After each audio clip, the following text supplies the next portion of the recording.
खुलुमबाय welcome back to माय channel लोगोफोर देलाय सेलाय थांनो ओंखारबाय बिसानि प्रग्रामाव बिसिनि ट्रेनी एवार्ड प्रोग्राम दङ तो खानाया आंना रानाखैनो माने एकदम हाखु दाखु दा उनावसो खाना लानोसै तो बे FNF नि बे दख'नाखौनो गानबाय तो लोगोफोर जोंना एसे लेट जाखाबाय अलरेडी तो नायनोसै प्रग्रामाव दा थांनानै सोर सोरखौ लोगो मोनो आरो मा मा जायो तो अन्नानै भिडिअखौ नायलांबाय थादो आं जेसे हागौ देखायनो नाजागोन दिनैनि प्रग्रामखौ नोंथांमोननो लोगोफोर दिनैनि एवार्ड प्रग्रामाव मिस्टाराबो नमिनेट जादों बेस्ट एक्टरनि थाखाय ओमफ्राय बिथांनि मुभि साइखं बेबो नमिनेशनाव फैदों बेस्ट फिल्मनि केटेगरियाव तो मोनथाम फिल्म सिलेक्शन जादों बिसम्बि ओमफ्राय साइखं आरो दाखा जोमै तो नायनोसै दिनैनि माने प्रग्रामाव सोर मोनो किन्तु माने मा होनो फार्स्ट मोननायानो गिदिर खोथा नङा माने खोथाया जाबाय नमिनेशन जानायानो गोबां फिल्मनि गेजेराव मोनथाम फिल्मा नमिनेशन मोनदों बेनि थाखायनो गोजोननाय मोनदों सो कंग्रेचुलेशन एक्टर खानाया रानबाय सो बिदि खपा खाना लाबाय मानेथ' आरो खानाया पुरा अबस्था गैया सो खपा खायाबानो जाया ओमफ्राय एसे बोरैबा जाबाय थाबाय थाथोंसै आरो उपाय गैला थांसै बिदिनो ओमफ्राय जों दा सफैबाय धालिगाव ओमफ्राय माने टाउनशिपाव जादोंमोन आरोना देग्लाय माने IOCL नि अडिटोरियाम हलाव माने बेखौ खुंनाय जादों आरोना आर्टिस्ट एसोसिएशननि प्रग्रामखौ एवार्ड फांसनखौ नै पुरा माने पोस्टारफोरखौ ओमफ्राय नै गेटआ मोजां बानायदों 5th बड' फिल्म फेयर एवार्ड माने बड'सिनि आर्टिस्ट एसोसिएशना अर्गानाइज खालामदों सेन्ट्रेल बिसानि तो हाबनोसै बा पुरा रेड कार्पेट माबाना होदों मोजां नुदों खुलुमबाय दासो नामा औ दासो दे आलासि जागोन र' दे ओमफ्राय मुंदांखा फावखुंगुर रादामोनलाखौ लोगो मोनबाय नोंथांमोनाव बयबो सिनायखायो ओमफ्राय नै देग्लाय पुरा माने जेसेबां थांनाय बोसोराव फिल्मफोर ओंखारदोंमोन शर्ट फिल्मानो जा डकुमेन्टारियानो जा फिचार फिल्मानो जा गासैनिबो पोस्टारफोरखौ माने बिदि डिसप्ले खालामना दोनदों ओमफ्राय लोगोसे बैयाव माने फट' लानो थाखाय मोजां माने बानायनो हादों लोगोफोर एकदम बांलादेशनिफ्राय दिनै आरो सेकेन्ड टाइम लोगो मोनबोबाय मोजां मोनबाय सेल्फि लानोसै बिथिं सफैबाय निकिता हेल' तो जोंना सेल्फि सेसना जोब्बाय नोंसिनाबो टेलेन्टफोर दङ नाथाय बादायनायनि थाखाय जेबायदि नाजानांगौ बेबायदि नाजानानै फैनाया गाहाम ओमफ्राय बिथिं दङ एभारग्रिन एक्ट्रेस आब' रिंकुमनिजों आब' सिम्पोलजों ओमफ्राय आगै सन्जिता बसुमतारी ओमफ्राय बिथिं जाबाय सोरां बसुमतारी आरो बिथिं मासुमाबो दङमोन बिथिं जिरायना दङ ओमफ्राय आं एक्चुवेलि बिथांमोनजों जिरायफाबाय आरोना आं फैग्रा बिथांमोनखौ लोगो मोननानै ओमफ्राय बिथिं आरो मानब लभलि फार्स्टआव हिमांशु सरगियारि मुसलपुर सेकेन्ड सुरज बड' सनितपुर थार्डआव गाब्रु दैलेया बहा थांगोन खोमदोन गयारि जोंहा प्रेसिडेन्ट लिरनाय मेथाइमोन बिग्राय रोजाबनायमोन आरो फंबाया दिनै स्टेजाव रोजाबनानै गाबगुलायबाय गाबनायनि थाखाय मोनाखै नाथाय माखासे रोजाबनायनि माबाखौ जों बिजिरदों बिनि थाखायसो मोनदों गाबनायनि थाखाय जों अनाखै जायखिजाया थार्डआव खोमदोन गयारि सालबारि एसेनोसै बेसे मेगाजिना 100 बेसे होनखो 100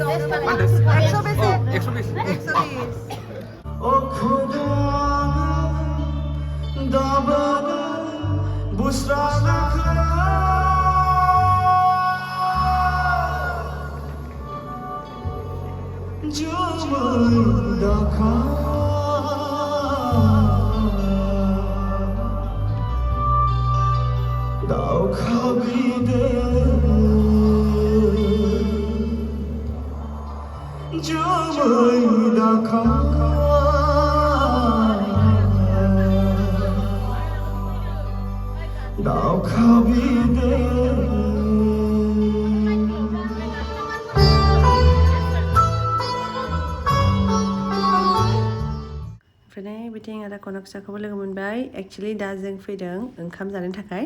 एक्चुअली आं मासुममोनजों फैफाबाय बिथांमोना लान्च खालामाखैमोन नालाय ओमफ्राय जों आरो थांनायाव ओंखाम जाना थांखादोंमोन लेट जाबाय नालाय ओंखायनो थ' जों जाथ'ला अब्लाबो आं नोंथांमोननो देखायनोसै डाइनिं हलखौ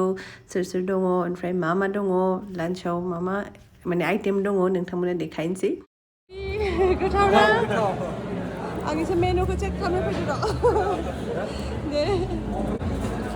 मा दङ बे मा दाउ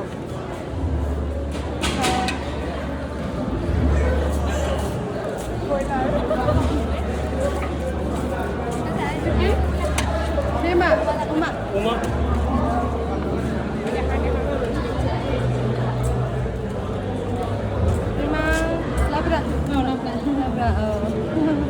ओमफ्राय पनिरबो दंमोन आइटेमफोराथ' मोजाङानोमोन दालिबो दङमोन थ' नै बिथां प्रेक्टिकेल फंबाय बिथांखौबो लोगो मोनबाय मोजां मोनबाय थिग ओंखाम जानो फैनायावनो ओमफ्राय जा गोलाव लाइन थारमाने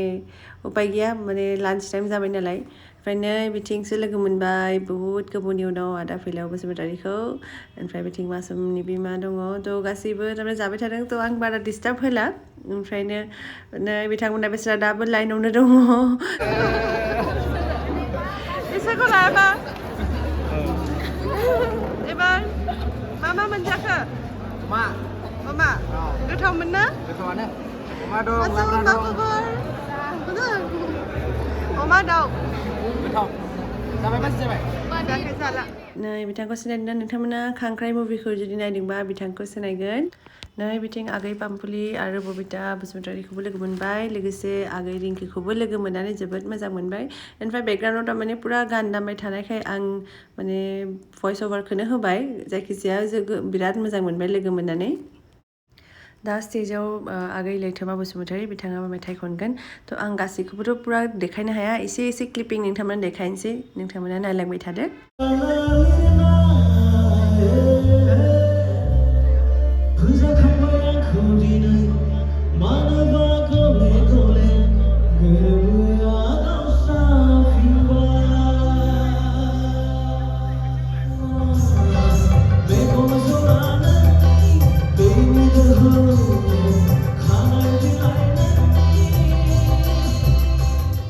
ओमफ्राय नै बिथाङा आब'खौ लोगो मोनबाय दा खाजोमियाव बिथाङाबो एक्टिं खालामदों थ' बिराद मोजां मोनबाय लोगो मोननानै ओमफ्राय दा जुरि बर'नि पारफरमेन्स सुपार टेलेन्टेड मोसानायावनो जा मेथाइ खननायावनो जा माल्टि टेलेन्टेड थ' बिथांनि पारफरमेन्सखौ एसे एन्जय खालामसै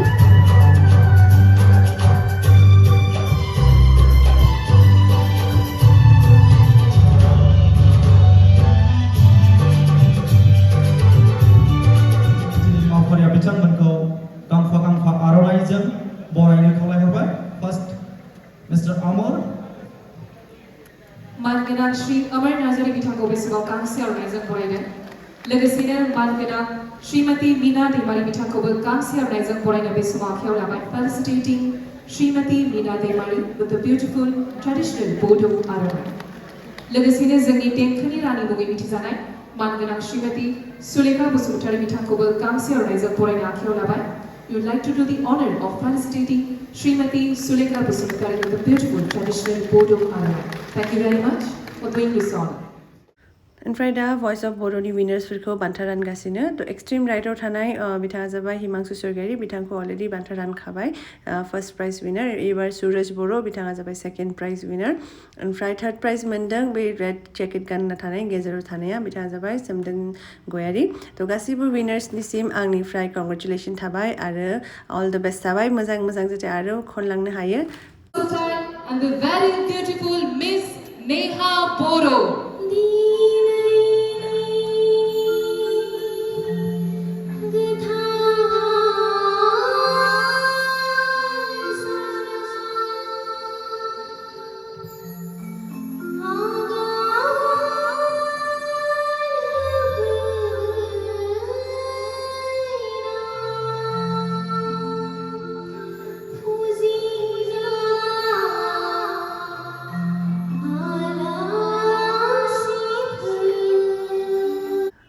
बिथाङा एकदम सुपार टेलेन्टेड माने मेथाइ खननायजों मोसानायावबो आखा फाखा जा मोजां मोसाबाय बिराद एन्जय खालामबाय बिथांनि पारफरमेन्सखौ लोगोसे बिथांनिसिमबो एकदम माने बेस्ट विशेस थाबाय फिउचारनि थाखाय ओमफ्राय नै बिथाङा जाबाय रुबुल बर' एक्टर बिथांखौबो लोगो मोनबाय ओमफ्राय लोगोसे नै आगै दैमु बिथांमोनाबो जिरायना दङ ओमफ्राय आं नायनि सोर सोरखौ लोगो मोनो दा एसे सानै बिथिं आरो जयन्त नार्जारि लोगोसे आदा खनकसा मिस्टाराबो जिरायना दङ खुलुमबाय गोबाङानो मिथिगौ गोबाङानो खोनादों नाथाय नुफेराखैमोन आंबो नुफेराखैमोन 90s नि बेस्ट फिल्म आरो हिट फिल्मखौ जाय प्रडाक्सन खालामदोंमोन 22 फिल्म बिथाङा प्रडाक्सन खालामनो हादोंमोन डाइरेक्टर एन्ड प्रडिउसारनि मासिखौ लानानै आरो बे समाव जों बड' सिने आर्टिस्ट एस'सिएशना देग्लाय बोसोराव बिथांखौ गोसोखांनानै जोङो बरायनो खाबु लायो आरो बे दिनै बाथि बर' फिल्म एवार्ड सेरेमनियाव बिथांखौ जों स्पेसियेलि जोंनि जा नेम खान्थि महरै बिथांखौ जोङो बरायनो थांगासिनो दङ बिथांनि होनाय बिहोमा बिथांनि जा सेक्रिफाइस फर बड' फिल्म इन्डास्ट्रि इन 1990s आरो बिनि उनावबो up to 2007 सिम जि 22 खान 22 फिल्म प्रडाक्सन खालामदों बेनि थाखाय जोङो बिथांखौ दिनै गोसोखांदों आरो मान बावनो आखायाव लानाय आफादगिरि फुंखा महिलारि सार बिथाङानो जाबाय मुस्रिमा माला दैमारि प्रडिउसार ओमफ्राय बिथांनि माने कन्ट्रिबिउसन बर' फिल्मनिसिम जिखिनि कन्ट्रिबिउसन दङ बेनि थाखायनो माने बिसाया देग्लाय बिथांखौ मान बावदों गांसे मान बिलाइजों आरो आर'नाइजों ओमफ्राय बिथांनि सन्माननि थाखाय गासैखौबो माने स्टेन्डिं अवेसन होनो थाबाय थ' जों बयबो बिथांखौ सन्मान होनो थाखाय दसे सम गसंना होबाय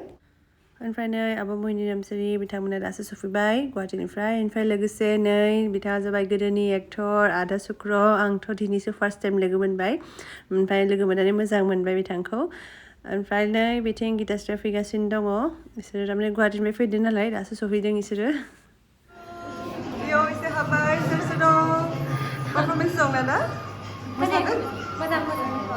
दा मोसागोन नामा मोसागोन अके अल द बेस्ट ओमफ्राय आगै मनिसाखौबो फार्स्ट टाइम लोगो मोनबाय दिनै लोगो मोननानै मोजां मोनबाय ओमफ्राय बिथिं स्टेजाव दा आब' मेन'का बसुमतारी गोदोनि सिंगार जा मोजां मोनखायोमोन ओमफ्राय दिनैसो आं फार्स्ट टाइम बिथांनि लाइभ पारफरमेन्सखौ नुनो मोन्दों खोनासंनोसै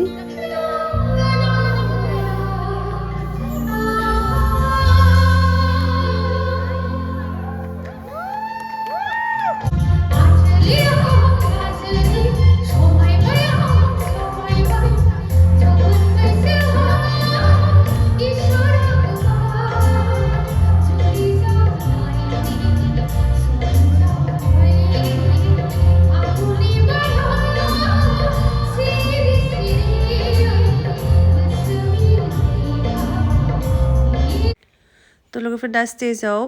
माने IOCLनि जेनेरेल मेनेजार राजु मुसाहारि बिथाङा आलारि बाथिखौ सावनानै दिनैनि प्रग्रामखौ बेखेवनाय जासिगोन प्रग्राम माने एवार्ड सेरेमनिखौ ओमफ्राय दा दसे उनावनो बान्थाखौ रानसिगोन ओमफ्राय नै निता बर' बिथांखौ दिनै फार्स्ट लोगो मोनबाय जों दा बड'सा चेयारमेन जुरि board member and Madaram Basumatary convener जुरि बर्ड गांसे आर'नाइ मेमेन्ट' जों बिथांमोनखौहाय बे समाव मान बावनो आरो बरायनो आखायाव लादों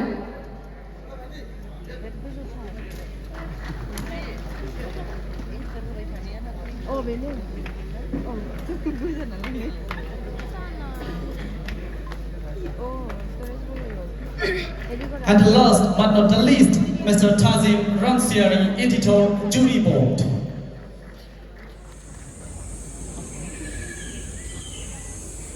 Film award goes to Bodo Bima. Will hand over by our Srimati Anjali Devari to producer Bipul Mushahari for Boro Bima. ओमफ्राय दा माने एवार्ड होनायनि गेजेर गेजेर थारमाने एसे पारफरमेन्सबो दङ ओमफ्राय दा चिरां डिस्ट्रिक्टनि बिसानि थीम सङाव आब' सुलेखा लोगोसे दिपा बसुमतारी आरो एलिसा बर' बिथांमोना गासैबो थारमाने चिरां डिस्ट्रिक्टनि जिमान आर्टिस्टफोर दङ बिथांमोना पारफर्म खालामगोन थ' एसे नायदो नोंथांमोनाबो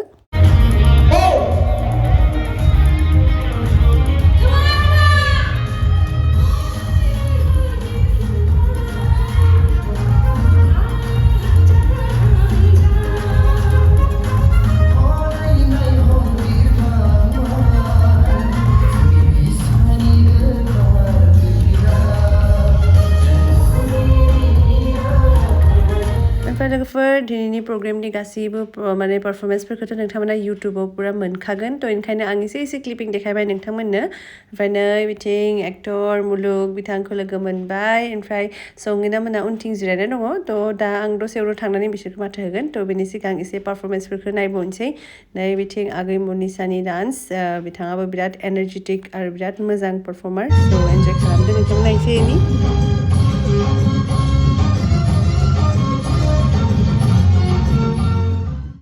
ओमफ्राय एबार आगैनि तारमाने बर'नि पारफरमेन्स बिथाङाथ' आंनि एकदम फेभरेट सिंगार आरोना जोबोद मोजां मोनो बिथांनि मेथाइफोरखौबो आङो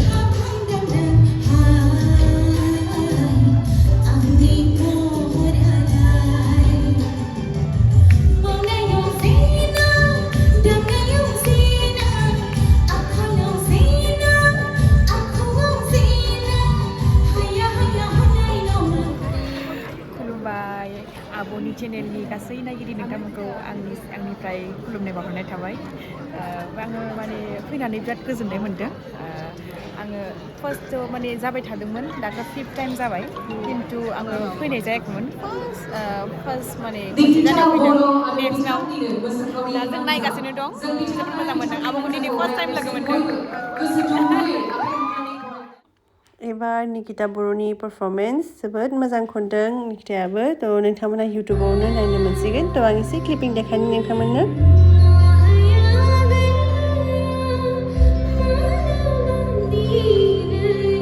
10 on 10 comedy king has now Abukur practical Busubutari. बिथाङा गेस्टिक जादों अब्लाबो होख्लायगोन होननानै बुंखाबाय थेंक इउ बयनिसिमबो अननाय आरो सिबिनाय हरबाय सरि बावदों मेडाम बयनिसिमबो अननाय आरो सिबिनाय बावहरबाय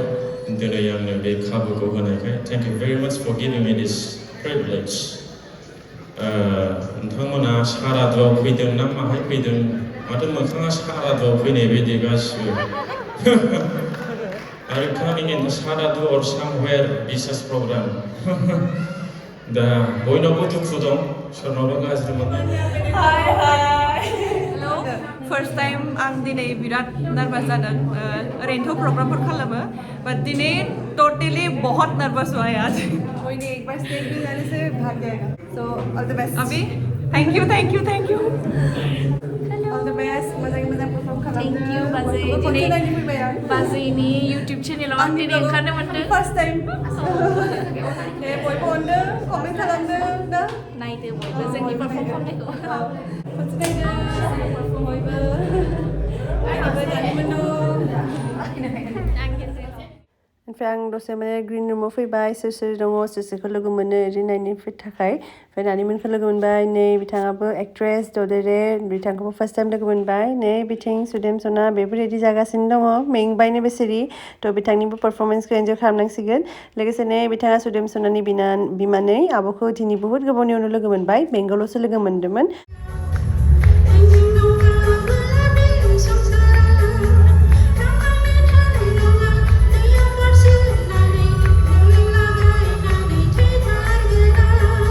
ओमफ्राय आब' सुजुमा दैमारिनि बेफोर मेथाइआ गोदो बेसे हिटमोन ओमफ्राय दिनै आरोबाव खोनासंनो मोननानै जोबोद गोजोनबाय ओमफ्राय पारफरमेन्सफोरखौ मोजां मोनबाय बिथांनिबो पारफरमेन्सखौ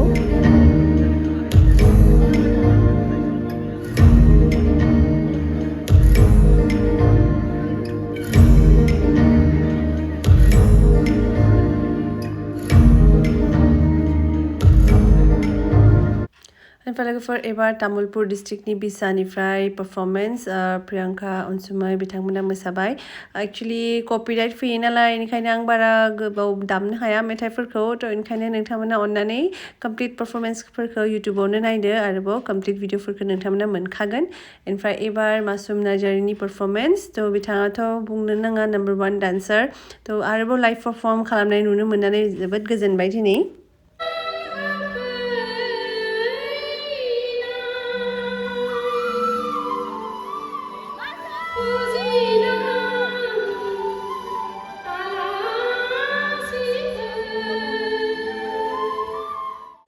एबार आसा बर' निकिता बर'नि बिब' बिथाङाबो बिराद मोजां मेथाइ खनो ओमफ्राय नोंथाङाथ' मिथिखागौ जानो हागौ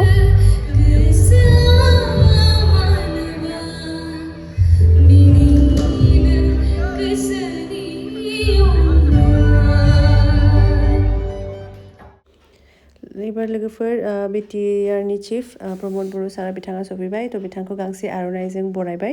ओमफ्राय एवार्ड सेरेमनिखौ माने आरो आवगायलांनो थाखाय बिथांखौ खावलायबाय Hands together, ladies and gentlemen, for the best Bodo film, Anjali Dakha Zamoi. थ' लोगोफोर नोंथाङाथ' अलरेडि मिथिखाबाय दाखा जोमिया बेस्ट फिल्म एवार्ड मोननो हादों थ' बिग कंग्रेचुलेसन टु द एन्टायर टीम नेक्स्ट एवार्डा जाबाय बेस्ट एक्टर मेलनि स' एसे बिखा दुब जागासिनो दङ बिथाङाबो दङ नमिनेसनाव थ' मा जायो मिथिला नायनोसै Winner of Delhi Bhutan Award for Best Actor Male 2021-22 goes to Om Prakash Karkar.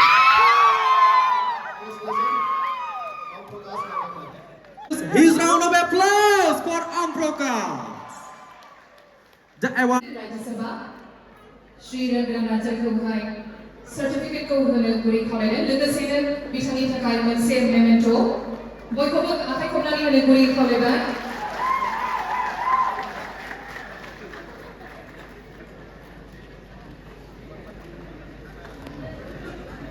Now, the late Santi Brahmo, Best Actor Female. Please, nominees go display खालामनानै हो Santi Brahmo. The winner of Santi Busumutar Award for Best Actor Female 2021 and 22 is from Dakha Zamoi Film.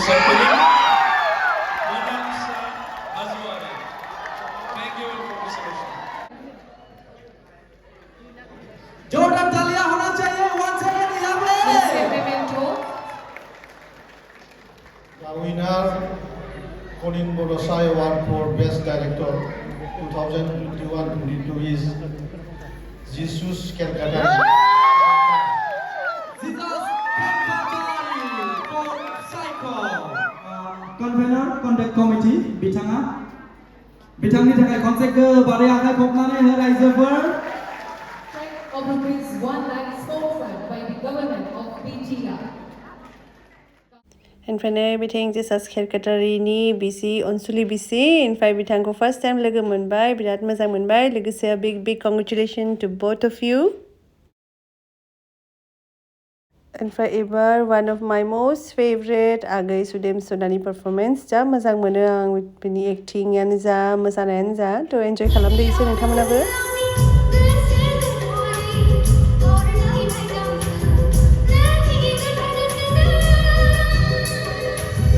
Forniva Swargai,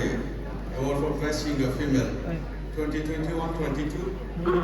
Guitar Sri Lanka. Are you ready? Mohorgiri nontonmon.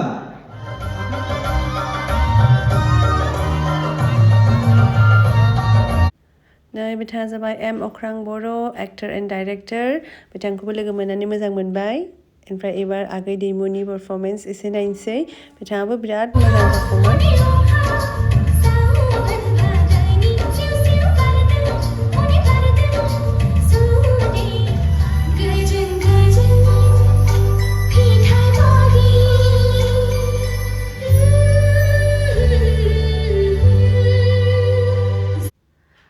आरोबाव चिरां डिस्ट्रिक्टनि आर्टिस्टफोरनि performance ओमफ्राय ओरैबायदि माने जादों लोगोफोर सोर सासेखौ नायनो माने ओरैबायदि मोजां मोनबाय बिथांमोननि मोसानायखौ माने ओमफ्राय नै बिथिं आं लोगो मोनबाय जेनिफार दैमारि आगैखौ फार्स्ट टाइम जोबोद मोजां मोनबाय लोगो मोननानै ओमफ्राय नै बिथिं आगै संगिनाखौ फार्स्ट टाइम लोगो मोनबाय बिराद मोजां मोनबाय लोगोसे हेलिनाबो दंफायोमोन आरो लोगोसे बिथाङा जाबाय नमिता बसुमतारी बिराद मोजां मेथाइ लिरो मेथाइबो खनो ओमफ्राय नै आब' रिनमा बङाइगावनि बिथांखौ लोगो मोननानैबो मोजां मोनबाय नै आरोबाव दैमुखौबो आं दिनै फार्स्ट टाइम लोगो मोनदों लाइभ थ' मोजां मोनदों थ' गासैखौबो लोगो मोननानै बिराद मोजां मोनबाय ओमफ्राय एबार जाबाय बेस्ट कमेडियान एक्टर रुबुल बर'आ मोननो हादों थ' बिथांनिसिम माने एकदम बिग कंग्रेचुलेसन बिथाङाथ' दिनै मोननै बान्था मोननो हादों बेस्ट नेगेटिभ माने बेस्ट एक्टर नेगेटिभ रलावबो बिथाङा एवार्ड मोननो हादों लोगोसे best actor as a comedian बेयावबो माने एवार्डखौ मोननो हादों थ' बिग कंग्रेचुलेसन ओमफ्राय लोगोफोर प्रग्रामाथ' जोब्बाय ओमफ्राय आब' सुलेखा बिथांमोननिफ्राय माने बिदाय लाबाय जों दा थांसै Our president. Best actress माबायदि मोनदों मोजां मोनदों पार्टिया माला मोनजागोन एखेलगे ओमफ्राय आगै लिना बर'आबो best actress as a supporting actress मोननो हादों थ' बिराद मोजां मोनबाय बिग कंग्रेचुलेसन आगैनिसिमबो थ' दा पुरा विनार्सफोरा माने सेल्फि लागासिनो अन्जलि बे आंनि बिनानाव दै नोंथांमोना मिथिगोना मिथिया लोगो मोनबाय बिथाङाबो मेकआप आर्टिस्ट ओमफ्राय कन्टेक्ट खालामबानो जाबाय बिथांखौबो कन्टेक्ट नाम्बारखौ आं होगोन डिसक्रिपसनाव ओमफ्राय बिथांखौबो बेयाव लोगो मोननानै माने बेखौ लोगो मोननानै बिराद मोजां मोनबाय बुहुत गोबावनि उनाव लोगो मोनदोंना जोङो बोसोरसेयानो जाबाय थ' मोजां मोनबाय Love you, Abo. Love you too. Bye. Bye. Good night. Good night. Sabi. Bye. Bye.